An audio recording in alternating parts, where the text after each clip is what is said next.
Welcome to the Bank First Ranger Hour.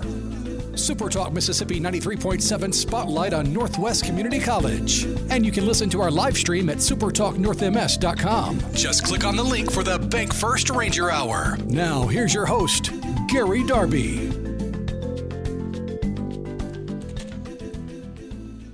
Good morning, North Mississippi. It is my time to talk with you for about an hour on this Thursday, September 11, 2025.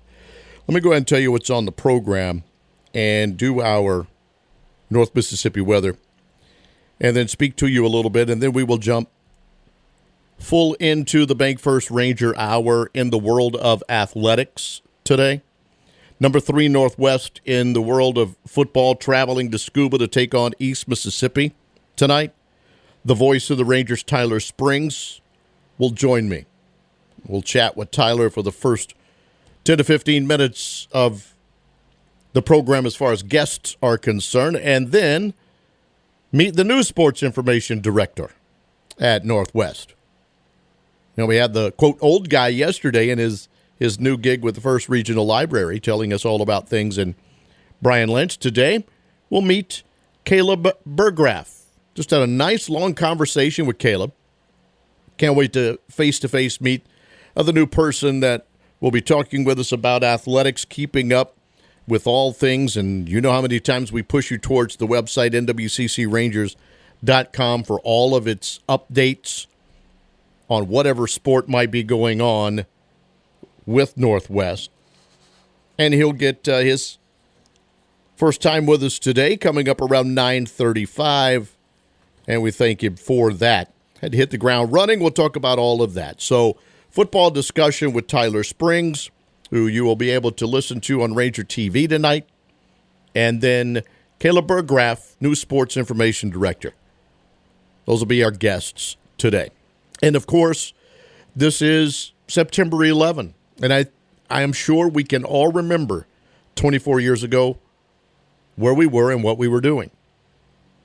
I had just returned from a football trip to Auburn.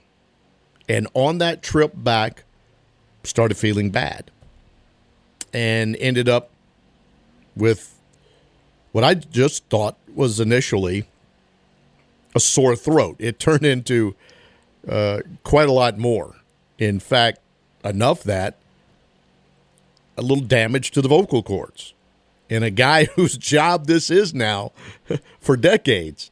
And so I was just waking up, running an unbelievable fever, and the first tower had been hit, and was watching the news live when the second had the plane flown into it.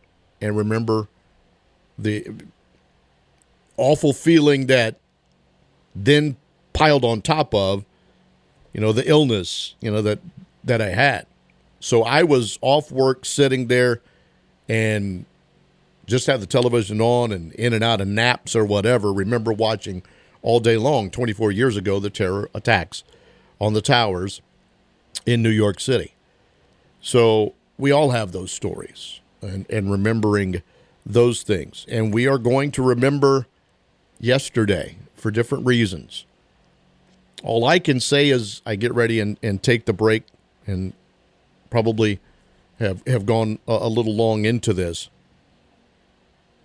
I said multiple prayers yesterday, thinking of a daughter who is an adult living in a city in Nashville where, there have been things and will be things, and then 2 young boys that are growing up in what they're growing up in. And so I said multiple times to the man upstairs my thoughts and prayers, and sent them as best I could to those affected in everything that happened yesterday, and still remembering what happened on our soil in New York 24 years ago on 9/11. Thank you for allowing me to do that. Doesn't happen very often, and I hope it doesn't have to happen again. But a troubling time in the U.S., and I just thought today was a day that I wouldn't have done what I should have done if I didn't speak a little bit. You can text message in at 662-426-1093. 662-426-1093. That line is always up and available. You know how to get us on other social media sites. I encourage you to stick around on 93.7, where we will continue now for the rest of the hour to get our thoughts into Northwest Community College and on the field of athletics. You've heard the voice Tyler Springs before. We'll hear him again. Number 3 Northwest taking on East Mississippi in football tonight. We return to talk with him next.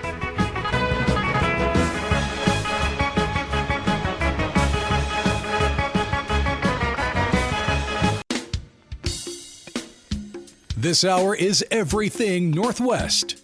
Your connection to Northwest Mississippi Community College and powered by Bank First. Thanks for joining us on the Bank First Ranger Hour. Join the conversation now by texting 662-426-1093.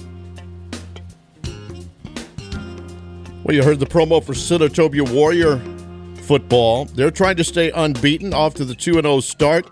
Tate County rival Independence at 1-1 as the opponent. That will be streamed tomorrow night on supertalk.fm.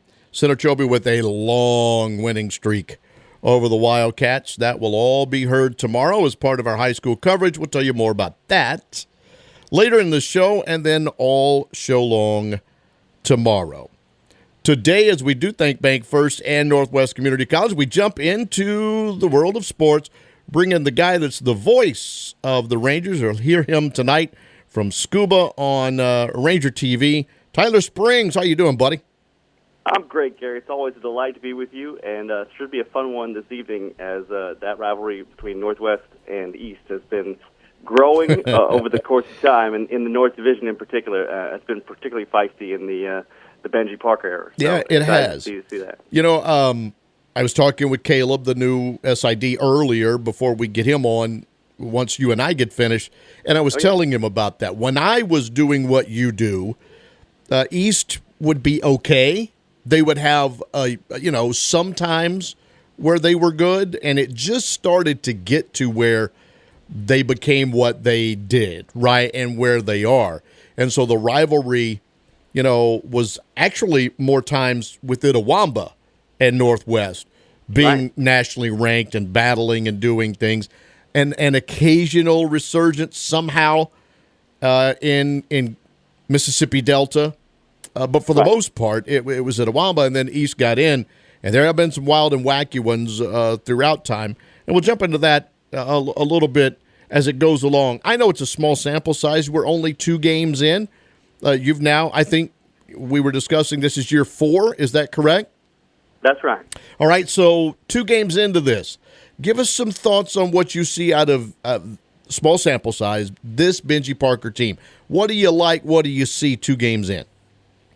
Well, I can tell you this. The team against which I measure all of Northwest success and just general performance is the 2022 team. And people might tell you that's an unfair kind of standard to hold because a lot of those guys were, because of COVID, 3-year guys in the program. You had a bunch of All-Americans in there. I mean, guys who are still playing even now at like the Power 5 level. DT Sheffield, I think most notably, who's a wideout at Rutgers. But throughout that team, you had talent on both sides of the ball, and that's kind of the way I measure Northwest teams coming after that, both in terms of talent and in terms of the execution. And I think in terms of talent, Ren Hepley, that year, who'd been all over the place in college football, an outstanding pocket passer and a good athlete.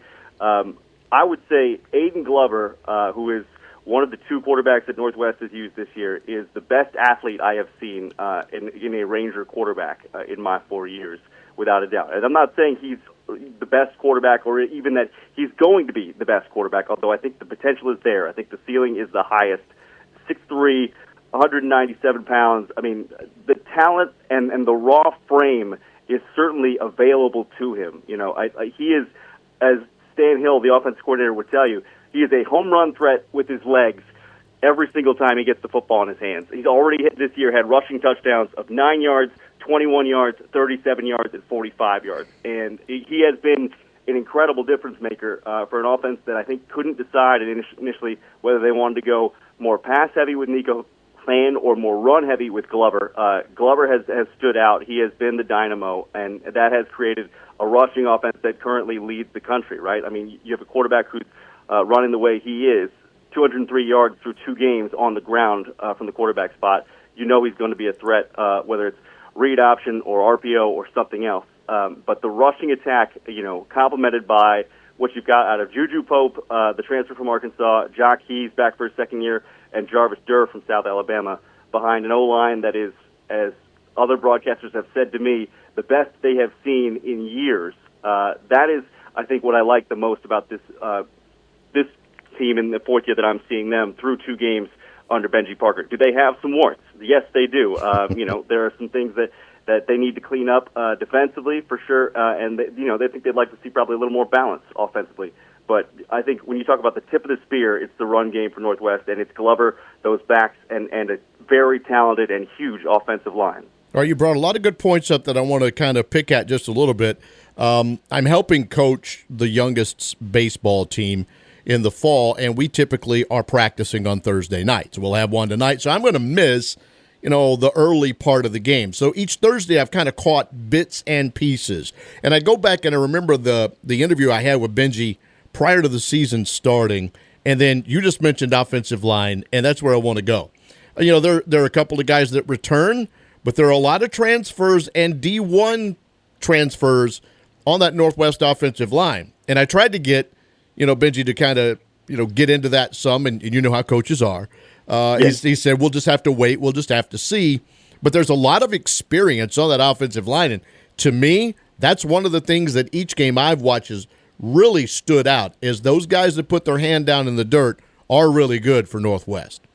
Yeah, I think anytime you've got 3 guys who are Division I transfers in there, in Tanner Welch, Jordan Knox, and Amari Smith coming from Southern Miss, Northwestern in the Big Ten, and Mississippi State, respectively, for those 3 guys, you're going to be at least well-stocked, 3 of the 5 spots, and to have Drew Brewer and Reginald Pierre-Naw back at the other 2 spots from last year's team, you've got the experience there as well. But, both, I think Benji has said it, Stan Hill, probably others, Jim Jones, the offensive line coach, would probably say it. It's a great-looking offensive line when it gets off the bus. That's point 1. But point 2 is proving that you're as good as you look. And through 2 games, when you've rushed for over 300 yards, both games, I think game 1 against Pearl River, it was 366 yards, their most in a game since putting up 400 on the ground against Coahoma back in 2019. I think that speaks volumes about what they're capable of, and the fact that they were at Division I level says coaches in those programs took chances on them. I mean, Jordan Knox was actually playing at Northwestern for 10 games in 2023. So, I mean, these are guys that are going to get future opportunities someplace, especially if they keep blocking this way. But it is certainly on them to continue to mesh, to continue to grow and find, the places where they can improve. And, at the end of the day, Garrett, this is the biggest thing, is staying healthy, right? Yeah. I mean, there's a lot of strain on bodies that are, 300-plus pounds, and they go 300-plus pounds across pretty much the entirety of that line. And that's not necessarily the most usual thing for junior college lines at this level. I think they are probably among the bigger ones, but, proving that they have every week the focus to maintain their level of performance that they set for themselves the first 2 weeks, I think that's going to be huge. Tyler, I think this NIL and transfer situation that we have in college athletics now are going to lead to a lot of these type guys in Senatobia, in Scooba, and all up and down, this state of Mississippi. You agree? I do. And I think you're seeing that more and more in recruiting, where it's not just that recruits are signing with schools that maybe you wouldn't expect to see them with, in the top 100. They might go to a mid-major place to see if they can get more playing time there. But also, as you said, there are times when some guys might get missed, right? Yeah. Like, I think McCaleb Taylor got added to the Ole Miss roster late in training camp because they felt like they had a need, and they felt like there was a player at the junior college level that might fit that need, and they offered him a spot, and he went, right? So, I mean, a state champion from Grenada didn't necessarily think he was going to make it to the Division I level, goes the junior college route, and ends up, lo and behold, first week of the season in a different program at, the highest level of college football we can conceive of. So I think it is an interesting and not at all linear journey for a lot of these guys, Gary, in terms of finding where they ultimately get to play. And give us some defensive names along the way, or some thoughts on that side quickly, if you don't mind. Absolutely. I mean, I think the foremost guy last game was Miles Miller, who started last spring at 6'1", and I want to say 220 maybe. Came in as a linebacker, talented guy from Madison Central, but they moved him by putting more weight on him into the defensive front. He's now 6'1", 252. And he came away with 2 sacks and a safety last week against East Central. I mean, he was just hounding their quarterback, Brady Hammonds, in that 29-10 win. And I think it could not have gone better for him up front. It's pretty impressive for a freshman to be an anchor there. But some of the second-year guys like Jerry Wall, who's playing that bandit linebacker spot, and Dre Riley and Marion Keys at their safety spots, those I think are going to be the anchors for this defense as they go forward. And Paige Andrews loves to bring pressure. We know that week in and week out. He certainly showed it last week against East Central. That's going to be necessary as well this week to try and keep a team like East Mississippi on their heels. All right, enjoy. And I'm going to say this to Caleb. You've made a trip to Scooba, so you kind of know what it's like a little bit. They 1-1 on the season. Probably, I mean, it's a big game for both because it's a North half game. But they obviously don't need to lose another so far this season. Should be an interesting one, you agree? Absolutely, and it has been very difficult no matter what your team was to win in Scooba. I have seen it done by Northwest, but it takes work and it takes luck, and they'll need both those things tonight. What time you headed down?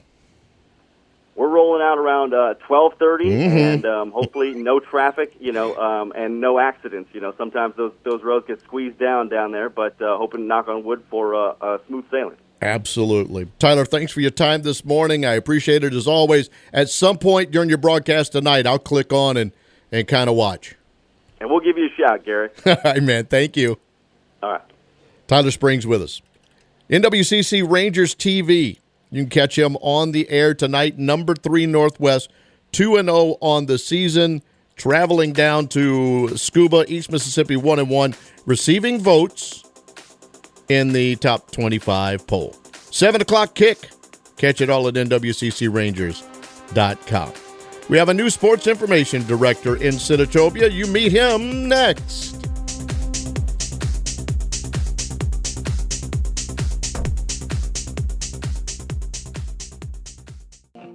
Thanks for listening to the Bank First Ranger Hour, your connection to Northwest Mississippi Community College on SuperTalk Mississippi 93.7 and streaming live at supertalknorthms.com. Just click on the link for the Bank First Ranger Hour. We've had a big Tate County flair sports-wise, right? We just talked with Tyler Springs and Northwest Community College, obviously, on this Northwest-driven show. But earlier, I talked to you about Senatobia High School taking on rival within the county, Independence, tomorrow, streamed on supertalk.fm. Then you just heard the Pro Bowl of Magnolia Heights on the hill there in Senatobia as well. 93.7 tomorrow night, 6:30, right here on this station. The 3-0 Chiefs at Madison St. Joe's, who's 1-2. Let's get back into Ranger stuff and meet for the first time the brand new sports information director there at NWCC. Gets his first trip to Scooba. We've had a good phone conversation already. Caleb Burggraaf is with us. How you doing, sir? Doing fantastic. It's a beautiful morning, and excited to get my first taste of JUCO football out here in the East. Yeah, and one that, as you've mentioned, obviously you got to see some things on TV about Scooba and things of that nature, so you get to kind of go see that firsthand. Welcome to North Mississippi. Welcome to the world of the Northwest Rangers. Give us a little background, though, Caleb, if you don't mind, on where you've been the past few years. Well, I had somebody refer to me at some point in time as a radio gypsy because I've kind of been everywhere. The song "I've Been Everywhere, Man" was kind of written about me. This is state number 8 for me in my journey in sports coverage, and spent 15 years in radio on the East Coast and the West Coast, but last 3 years I was in Cheyenne, Wyoming, working as the sports information director at Laramie County Community College, and decided I needed to bump up a little bit and get a few more sports under my belt to help me pull out a few more of the few hairs I got left, and come out here where it's I'm absolutely tickled to be out here in Senatobie and working with the Rangers, where you got a little bit more sports, and I got baseball and softball coming up in the spring. I'm not going to say I'm not excited about that, but some football added to my schedule, and just looking forward to seeing what I can do out here. What's been the big difference from Wyoming to Mississippi? It's warm. Yes. It's warm and there's no wind. Like I was joking with my VP Andrew Dale, and Dr. Dale. We were walking out of one of the rooms and said, "Man, it's nice that there's not a 30-mile-an-hour breeze when you open the door." And I think he missed the word breeze when I said that. But no, the weather has obviously been the biggest difference for me. But just the people have been absolutely the most pleasant people to work around, and then the attention to detail in sports has been fantastic too. Not that my last college didn't put attention into it, but the passion for the fans out here for sports and the success of the athletes being number one is also something that I've really been so impressed with my first 3 days, and I'm expecting it to continue as things go on. What have you already covered? Where have you been thus far? So I've mostly it's just been in town. I came in luckily on a week where a lot of the teams were in town. So I got to broadcast a little bit of volleyball on Monday night, got in a day early, and ended up getting thrown right into the fire on that, and got to watch the Rangers come away with a win against Meridian, and then saw some soccer on the men's side of things on Tuesday. Ended up doing some stats and helping run the production on that and get things set up there. Yesterday was a day to breathe a little bit, and we got football tonight, obviously, and more soccer coming up, and then some golf coming up on the weekend. So getting kind of a taste of almost every one of the fall sports going right now. Well, you get the job, and it's like, here you go, buddy. We're going to toss you in. We're going to get you a little bit of everything going on. But as I said when we first started, I mean, Northwest has had tremendous athletics over its history, but you're jumping in at a pretty good time, No, absolutely. You talk about football being 2-0 right now and number 3 in the country, so they're obviously riding a little bit of a hot streak. Women's soccer, I come from a good women's soccer program, which has made nationals at the D1 level, and then you jump right over to, defending national champions. So definitely pleased on that one. Men's soccer is looking like they're on an upswing, and they won. They're 1-2, so I mean only one loss on the season's always a good sign for that side of things. And volleyball really impressed me last night too, or on Monday night too, because they got some really talented players on that roster. So absolutely, the sports have been the quality of athlete out here has been really impressing me. And I knew it was going to be good, but to really actually see it in person has been really eye opening. 10 straight wins for Coach Burchett. By the way, I think belated happy birthday, Coach, if you're listening. It's somewhere within a day or so, but 10 straight wins there. And we're going to have to get on Coach Beatty, though, because they gave up goals in one of their matches recently. I don't know what's up with that. Not the total domination that they've been going. And it is excited to see the men's soccer team, who had slowly been progressing, to grab their 2 wins in a row. So you're right. And then, as you mentioned, you got basketball about ready to throw in here with everything else that's going on in the world. How excited are you? Because you've watched on TV, right? You have seen... And then look, once you see some of these places and go to some of these areas, you're going to question why the schools are there. But why? What is your thought process about watching this first football game tonight? I'm curious to see kind of I've seen obviously the stories of kids that are transferring, and I've actually gotten to witness some of them over at Laramie County on the basketball side, where it's a D1 kid needing a second chance, or somebody that just had the talent but not necessarily the grades or not necessarily the size of school to get themselves recruited. So really interested to kind of see what the JUCO level of football actually looks like in person, because I've obviously been looking at the stats and I've been seeing the videos from our team, but I know this is a conference that takes football extremely seriously, and I think just seeing the creativeness too of some things, because I also know that a lot of the coaches in this conference in this area can kind of open up the playbook a little bit more. I mean, you look at Northwest right now. You got two quarterbacks that are kind of splitting the load a little bit, and each of them brings something different to that playbook. So seeing how all that works, and just seeing the crowds as well. I mean, you talk about a sellout on last Thursday at home, and I'm expecting over in Scooba they're going to come out and support them the same way. And just seeing that environment is going to be something I'm really looking forward to.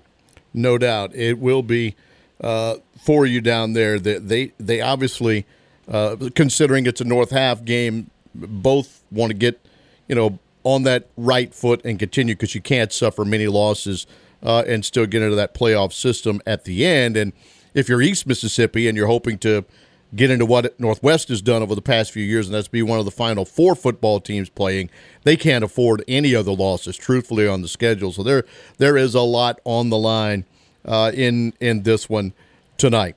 Unfortunately, I may have spent a little bit long in the top part of the show, but needed to say some things, and then obviously talking with Tyler. We only have a couple of minutes left to go for you. If you don't mind, I know there's some events that will be coming up soon. In fact, not just tonight's football game, but on campus as far as soccer and other sports are concerned. Yeah, so soccer is home openers for the men. The men had their home opener on Tuesday, got that nice win against Belhaven. But the women's soccer team, they've been dominating, as you said. I mean, they've only given up goals in one of their games so far. They're going to be at home as they kick things off. National Park is going to be coming into town, which I have to say, disappointed in the opportunity for National Park. Why they are not the Rangers and they're the Nighthawks is just absolutely baffling to me that one was left out there. But National Park will be in town. I know their women's soccer team, I think, was receiving votes at some point in time in the season. So that should be another good test and another good opportunity at home to actually play in front of the home fans. And it's a doubleheader because the men, you mentioned the 2 straight wins, they're going to be looking for another one as they get their homestand kind of going. It's one of 3 straight home games for the men. So we'll have that. Ranger TV will be having that as well. Potentially it could be a first chance for me to get some soccer under my belt out here, which I'm excited for as far as doing some play-by-play on it. But we'll have Ranger TV covering that. And then golf is getting things going. They're going to be up in Holly Springs on Monday. They do the practice round on Sunday, but they're going to be actually competing up on Monday up in Holly Springs. So a chance to get golf season up and underway officially going there. Sounds great. Listen, a great first visit. We'll have many more, as I told you. You are on the emergency contact list from now on. We welcome you on this program, and we'll talk to you on many more. Absolutely. Thank you so much for the time, and looking forward to getting to spend more time in the future. Sounds great. Safe travels to Scooba, my friend. Appreciate it. All right. Caleb with us, brand new sports information director at NWCC. Already in, rolling, and going. Just a couple of days in. Number 3 Northwest at East Mississippi. They'll have that on Ranger TV coming up for you tonight. And then, as he mentioned, soccer with a double dip tomorrow against National Park. 2 o'clock for the women's team, 4 o'clock for the men. And then they're into conference play next week before we do a show. Hosting East Mississippi, the women at 5 on Tuesday, the men at 7 on Tuesday at the Ranger Soccer Complex. The Northwest women, unbeaten, still number 1 in the country. They have so far knocked off teams ranked number 14, 16, and number 5, while playing 2 teams already that are receiving votes in its national poll, and then get National Park before East Mississippi on Tuesday. Men's soccer, back-to-back wins. They went to Conway, Arkansas 1 week ago and beat Central Baptist 5-2, and then beat Belhaven 3-2 on Tuesday, and avenged their only loss, which was in Belhaven back in August. So they have a tie against Northeast Alabama, lost to Belhaven, tied Hendrix College, and now 2 straight wins. So really good beginning of the season for the men's soccer program as well. Tomorrow at 2 and 4 at the soccer complex for the final non-conference action. And then volleyball's won 10 straight as they are now 13-2 on the season, 4-0 in conference play. And next up for them is Monday, 6 o'clock in Summit against Southwest Mississippi. And then Wednesday, before we do a program again, Mississippi Gulf Coast at Howard Coliseum in Senatobia. So all of that in the world of sports, with others about ready to get going as well. He mentioned the women's golf team. We talked golf not long ago on the program, and they will be at Kirkwood getting their what is the MACCC fall preview. They had that going on as well. That will come up. So we have a lot of different things happening in all kinds of sports. So pay attention to nwccrangers.com. We thank Tyler and we thank Caleb for being on our program today. Later today, I already have the memo up, Dr. Dale, to cut the audio and get it to you, and we'll have it in podcast form at some point later on. Maybe you missed the conversation with Tyler Springs, and we'll have that up for you. And Dr. Dale is listening. In fact, I missed his text message. Great episode today. Don't forget to send me the download. You got it, buddy. It'll be coming your way, and it'll be up in podcast form later today, anywhere you listen to your podcast. As I was saying, maybe you mentioned part of the conversation with Tyler. You can catch that, or you didn't catch everything with Caleb either. I know you're in and out sometimes, office, car, whatever you might be doing. And so we'll have that up for you later in the program today. But we close the door on this one. Another really good episode of the Bank First Ranger Hour. Thanks, Bank First. Thank you, NWCC. Thank you, Tyler Springs. And thank you to Caleb for joining us as well, getting to know the new Sports Information Director at Northwest. So long.